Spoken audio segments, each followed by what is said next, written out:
kept her reins loose so the horse didn't feed off the emotion. Didn't Rosie understand how important it was for her to work the stallion when she could make headway? Why were her plans and goals always the ones that had to be delayed to help the rest of the family? It wasn't as if she was being selfish in riding this stallion. Training the younger horses was one of her main jobs on this ranch that she and her sisters owned together. They were supposed to be running it as equals. But she was the only one who bent to the others' needs. She halted the stallion and slid to the ground, then led him toward the corral gate, using her sleeve to wipe the sweat running down her temple. July in this mountain country wasn't as hot and humid as it had been back in Virginia, but an afternoon working with the horses in the piercing sun had stripped the strength from her weary body. As she led the horse toward the barn, a little voice called from the cabin, "Da, da, da, da, da." Bertie stood at the top of the porch steps, her pudgy arms waving. Just the sight of her niece's sweet smile lifted a bit of the exhaustion from Faith's shoulders. Bertie had been walking since Christmas, but still always seemed on the verge of losing her balance, and often did. She tied the stallion to a hitching rail, then strode across the yard toward her niece. She could unsaddle the animal in a moment, but right now, she needed the joy that came when she played with Bertie, and to make sure she didn't tumble down those steps. She clomped up the porch stairs, then bent low and scooped up her niece.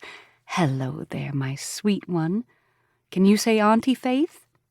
Bertie grinned, her round cheeks appling as she revealed a mouth full of mostly new teeth. "Da, da, da."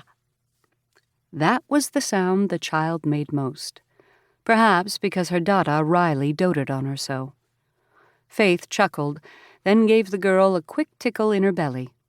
"Where's your mama and Aunt Rosie?"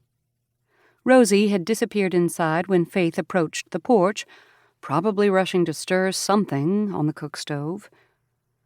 Rosie had been working hard to prepare a spread of food for the celebration meal to be held that evening, a special farewell supper for their missionary friends who'd been visiting for the past week. Goes Ahead, Elise, and their children would leave tomorrow to continue traveling through the mountains, working with the tribes and sharing their faith. "I'm right here," Rosie said from inside the cabin. "Keep Bertie outside, though, so she doesn't wake Juniper." Faith turned back to her niece. "Is your mama sleeping?" Being in the family way again sapped the strength from Juniper. Though her and Riley's cabin on the ranch wasn't far, her sister caught a nap in Rosemary's room when she could, if she and Bertie were helping with something in the main house. "Mama." The child gave a slow nod, the motion bouncing her brown curls. "That's good." Juniper seemed to be faring better this time around, not casting up her accounts every few hours, as she had done with Bertie. Still, June carried dark shadows under her eyes, and her face had swelled early. "Keep her and the babe safe, Lord, please. Lorelei, too." So much had happened since they'd traveled to this land. The other of their sisters, who'd recently married, had just announced last week that she and Tanner were expecting. So far, she'd shown no signs of sickness, only a constant glow that made her beam all the time. Bertie rested a hand on Faith's cheek, then seemed to catch herself.